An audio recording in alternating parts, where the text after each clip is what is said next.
Wow, 1 million subscribers. We did it. Honestly, when you sit down and you start to contemplate the amount of people that is, it's pretty surreal to know that somehow my channel has come this far over the years. I mean, I remember back in September of 2011, publishing my very first video on here. It was burgundy and gold. It was a Wiz Khalifa black and yellow remix. I was shouting out, being from DC, shouting out the hometown team. Super tinny vocals that were recorded when we were first learning about like mixing and putting things together. But yeah, who would have thought that back then this journey would have taken me this far and taken me to this point in time. And I know I've talked about this before, but I'm well aware that there's other content creators, there's other reactors out there, there's other artists who are watching me and watching my channel, and hopefully maybe my success can serve as a source of inspiration, and it can serve as just a form of motivation to really stay persistent, stay consistent, to not give up on your dreams, to keep going, because there were so many times along this journey through the years when I could have just thrown in the towel. And trust me, I almost did. Life gets in the way.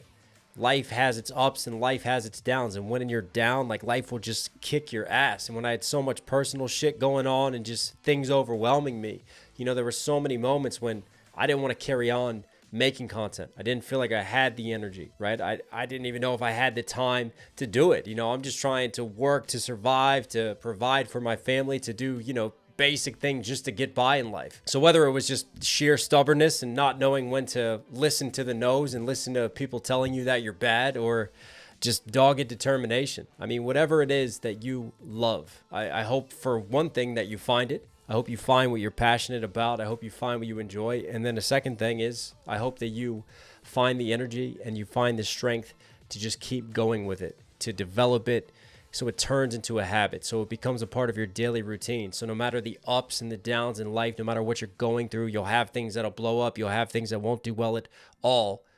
Keep making content. Keep doing what you love. Keep producing. Keep creating. Keep putting yourself out there, because you never know when it's going to turn. And all you have to do is look at this channel. So many years that it didn't hit. It just wasn't clicking. It wasn't taking off. And then finally, look where we are now. So I didn't really plan out a script or anything for this. I knew I wanted to make a video on reaching 1 million subscribers. I wanted to take a moment and thank you guys, because without you, this does not happen. Without your encouragement through the years, without you supporting me, without you following me, without you sharing, without you telling your friends to follow me, telling your family members, this does not become achievable. This is nothing without you guys. So thank you so much for this and for giving me this opportunity. It really is a blessing. And I just want you to know that I never take a single day in this position for granted. It's funny. I come from a sporting background, right? My family was a bunch of athletes, and I grew up as an athlete. That's kind of how I was groomed. I played soccer, I played basketball, I played baseball, I played every single sport you could imagine, and I excelled in sports. But while you had sort of this athlete lifestyle and this kid who was traveling all over to playing games and playing tournaments, there was a side of me that never really felt completely fulfilled. And that was the creative side of me. That was the side that even as a kid, I was writing poems, I was writing short stories, I was creating music. I was always feeling a need to express myself and to search for outlets in which I could do that. And you guys know the story at this point in time. I'm from PG County. I'm very proud to be where I'm from, because I feel like my upbringing just gave me sort of a different perspective on race, on life, on music, on so many things in general. And for those of you who don't know, PG is a primarily black county on the Maryland side, the nicer side of DC. And it's so huge for basketball and hip hop. I mean, we've given you the Kevin Durant's, we've given you the Cordays of the world. Logic used to come down and play around College Park when he was coming up. Who could forget the Wale's? You still got the IDKs killing it. I mean, so many great artists, so much great culture has been contributed to from PG. And that's the environment that I came into as a basketball player, as a rapper myself. Like, I always stood out because I was like that white guy. And yeah, sometimes I'll be made fun of, sometimes I'll be picked on for it, but I always use that as a source of strength. I always use that to motivate me and to help drive me to really not just be good at what I'm doing, but to try to be the absolute very best. So it was undeniable, my talent and what I was capable of achieving. And it's funny, when it comes to rap, I'd say there were two really pivotal moments kind of in my upbringing and in my life that really helped me turned the corner for rap music. The first was, of course, being dragged into my first battle. And I've talked about this in the past, in the days when kids would freestyle battle on the bus, you would freestyle battle in the lunchroom. It was just all over the place. It was a part of the culture, Someone would put a hat down, people would put money into the hat, and then everybody who wanted to be a part of it would kind of take turns going back and forth, battling each other. And basically, like, the last MC standing would take the hat and the money. And I'll never forget my boy John the Unlimited. Huge shout out to him. He was in the first hip hop group that I had ever started, The Lost Cause. But yeah, he was absolutely pivotal in really getting me to dive headfirst into the world of rap. I'll never forget when he, told people I was going to battle that day. Except the one person that he didn't tell was me. So I had no idea. I approached the battle. I'm sat there like I'm going to enjoy it. Here's some dope bars and punchlines. And all of a sudden, everybody turns their heads towards me. And they're all expecting me to perform and me to do something. And in that battle, honestly, I absolutely embarrassed myself, right? I don't even think I showed up to school the next day. I just felt so bad. Like, I didn't know what I was doing. But maybe that's where the sport and the athlete side kind of came in, where it was like, I'm super competitive. I want to be the best. I'm not going to let criticism, I'm not going to let hate hold me down. I'm going to persist through it. I'm going to find a way to rise above it. So I started working on my skills. I started freestyling all the time. I started showing up to battles, getting more involved in the scene. And before you know it, eventually, I was the one taking the hat and walking away with it. And it was after one of these battles when another important figure in my life, DJ Revo, he came over to me and he just passed me a beat CD. At the time, he's like, yo, I like what you're doing. I like your stuff, man. I produce beats. Here you go. Check it out. Let me know what you think. And I'll never forget, like, getting in the car with John the Unlimited. And then we, like, drove down to College Park. We crossed over into DC, and we were just playing the beats and just freestyling and just, coming up with song ideas right there. And I was like, yo, what do I do now? And John goes, well, we got to find a studio. We got to go record. We got to go put your vocals down and make music. So he found the first studio. It was in definitely a not so nice area of PG, down in someone's basement. And it was pretty sus at first because, like, we get there, there's like Rottweilers outside, there's dogs barking, man. Like, everybody in the neighborhood's like looking around at me like, who the fuck is this white boy? Like, what's he doing around here? And then, like, we look at just this hard ass dude who opens the door. We're like, yeah, we're here to record. And he just kind of like nods and goes, yeah, around back in the basement.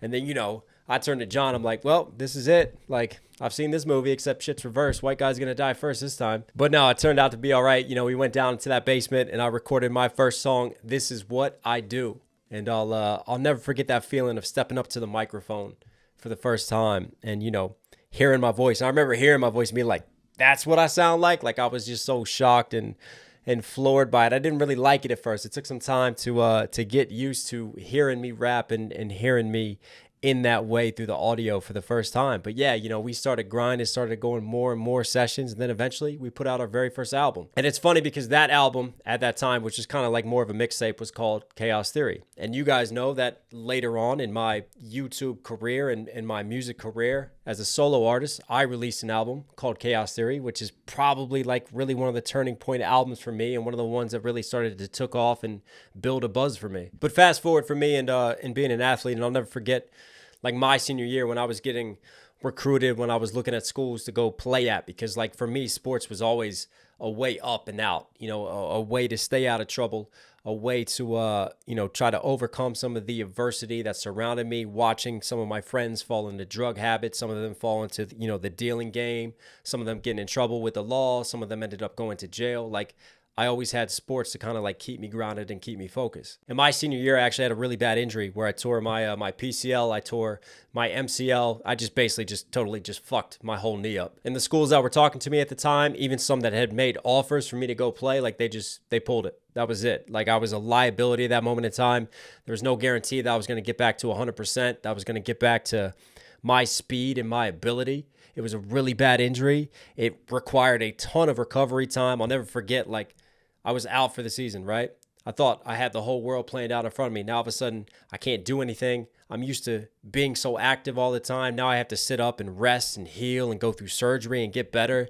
Then I got to show up and grind my ass at physical therapy like 5 days a week. I remember going into therapy every single day before school to try to get myself right. And it was definitely a darker time for me. And it was a tough time for me because I live so much in here and I have so much going on in my head. It's always so noisy. And without a way to kind of clear it and a way to distract it, it can definitely start to spiral downward and it can start to get dark. And that's really where music helped me. And I really ignited my passion and my love for music, because when I had nothing else to do then, I really started to play that beat CD. I started to really work on my craft. I started to really study and learn from the greats. And a lot of kind of the breakdowns that I do now, talking about flow, talking about cadence, talking about rhyme schemes, like that's the type of shit that I was doing on my own in my bedroom, with the Walkman on, playing the different CDs, right? I had a notepad with me. I was just making notes and taking notes of things that I heard and shit that I thought was dope, and just like studying and learning and writing my own shit and just really letting it all out. And if that injury didn't happen, who knows where I would have gone from there. I mean, maybe music would have always just been like a side hustle and hobby, but it was during that time period when I really realized, wow, like I enjoy doing this, but holy shit, do I love this? And I think those days and those moments as I recovered and got better have always stuck with me, and they've always been at the back of my mind. So fast forward to getting better, to being lucky enough to play a sport, to go on to play it semi-professionally, to play it professionally for a little bit. Yeah, I was super lucky, and it was dope because it allowed me to then travel, to go live in other countries, to go see the world, to learn about other places, and that ignited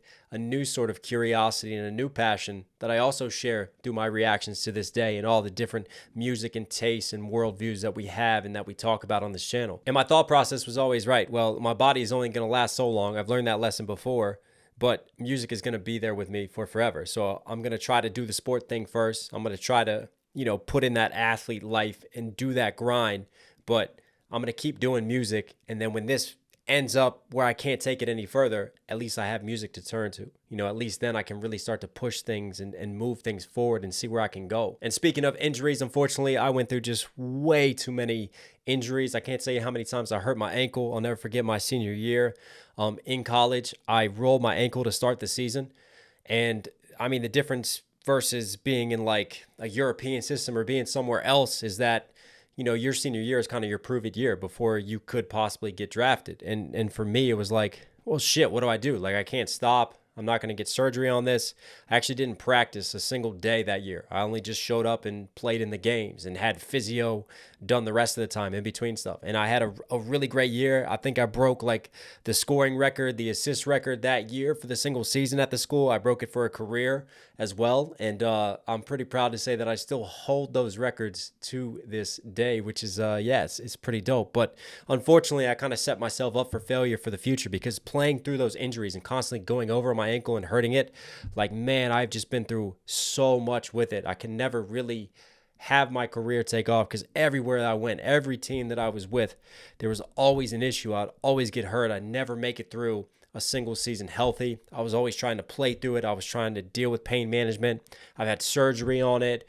I've had blood transfusions on it. I've had like cortisone shots, everything under the sun that you can imagine, like trying to get this right. And then eventually I think you hit a point where it's like, well, what is the definition of insanity? Kind of doing the same thing over and over, expecting different results. And also when I'm like trying to take care of my body and pursue being a professional athlete by day, I'm also trying to be a musician by night. And that's just a totally different world and mentality to promote, a lifestyle to live, going to concerts, playing shows, going to open mics, writing, working on music. It really is just totally different skill sets, kind of mind frames and circles and people that you deal with. And it's funny because it's like the second that I stopped trying to pursue a professional career and kind of shifted focus and shifted energy more fully towards the music, I would say that's when things really started to move in terms of the needle, kind of with my music, with my Spotify streams, with my numbers, with the collabs that I was getting, the things I was doing. We're finally starting to create some waves and build some things up. But being a new dad, having a family to provide for, you can only make it as a starving artist and make, 0.001 per every Spotify stream, even if you have like 1 million Spotify streams for so long. So I had to pay the bills. I had to pick up a job. And I'll never forget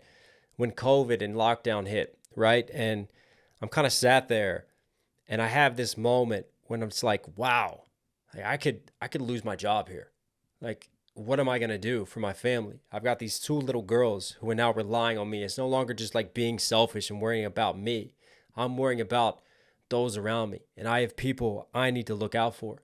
And that's when I really started to get serious about YouTube. That's when I went, right, I'm going to put everything that I have, because I have extra time now. Everybody's working from home. I started to shift my schedule. So I was still working my job, but at the same time, I was just putting in like 12, 13, 14-hour days, just constantly grinding on YouTube to really see how far I could take it, to see if I could monetize this, to see if I could turn this into a business, if I could just find a way to kind of get things to take off so I could look out for those who really need me. And you guys know the story. You know, those of you OGs who have been on the channel for a while, you know that around then is when things really started to climb. You know, we started to get like 5,000 subscribers a month, then like 10,000, and then 20,000. And we've kind of stayed at that level and just like kind of kept adding levels as we've gone along. You know, it's like building blocks, right? You just stack one, stack another, stack another. And I've always grinded and I've always tried to put in my all. Like every time I do a video, even today, you know, I try to make sure that if this is my last video, then this is going to be the best video that I can do in terms of my energy, in terms of what I'm providing, in terms of me trying to be switched on mentally. I just want to give you guys my best. And I've always believed that if I bring my best to the table, then hopefully along this journey and along the way, we'll get like minds in. We'll get the right people in who will appreciate the quality. And maybe things don't always hit with the algorithm. Maybe, you know, the bots just don't share it, it doesn't take off. And maybe if we get enough quality people, then they'll share it with their friends. Then word of mouth will help me grow because I've established that quality and I've established that standard that people know they can rely on. So honestly, thank you guys so much. Really, you deserve as much credit for this as me because you are responsible for the success. So thank you for being here, for all the ups, for all the downs, all the trials and tribulations. Also, you're only as good as who you surround yourself with. And I want to give a huge shout out to my wife, who has been my rock, my source of advice, just always keeping me in line, keeping me in check throughout the years. Shout out to my 2 baby girls as well for keeping me motivated, for keeping me driven. There's no greater job than being a father. Shout out to my brother-in-law, Scott, for all the support through the years, for helping me when, you know, we didn't have a place, we didn't have a setup, I didn't have a studio to record in, for really providing that, for being there as well. Shout out to the reactors who have helped me along the way. Shout out to No Life Shaq for his shout out, for reacting to my as is diss a while ago that just helped to move the needle. You know, it's not like there was one video that took off and that went viral. There's always just been like stepping stones and accomplishments along the way, like a little bit of a movement here, a little bit of a movement there, a little bit of a movement further on. Shout out to Stevie Knight as well for reacting to my music. Shout out to Mr. L. Boyd. You know, shout out to LFR family for the reactions too. Shout out Art of Kicks. Shout out Simba TV, the OG Reactor days. Got to give a huge shout out to Cliff Beats, to Black Pegasus, to AR, to That Singer Reactions, and just countless other names who have really helped me along this journey. And of course, I can't forget the artists themselves. Got to give a huge shout out to the homie Ren for pushing me in that final run towards 1 million, telling his subscribers to go support me and all the love that he's shown me along the way. Want to give a huge shout out to Tech 9 as well for his shout outs of me, for sharing me on his Instagram. Also The Rock. I mean, how incredible is that? Dwayne Johnson sharing me and helping to uplift reactors. Shout out Tom McDonald for his comments on the channel, for his continued support. Shout out Ryan Upchurch for actually putting me in one of his songs and showing me love. Shout out to all the artists that I've worked with over the years too. You know, Jaron Benton, King Blitz, King Crooked, Samad Savage, Gatsby, just so many great names. And there's countless others. I haven't made a list, unfortunately, guys. I'm just doing things off the top of the head, but you know who you are. You know you're loved. You know you're so appreciated. And yeah, I think that's it. So here's to the next adventure. 2 million subscribers. I mean, you never know what could happen. Maybe one day we'll be making another video thanking you guys for getting me to that point. I mean, these milestones and these moments are unforgettable. And honestly, they're moments that I thought were never achievable without you. Thank you guys. I love you, and I'll catch you again.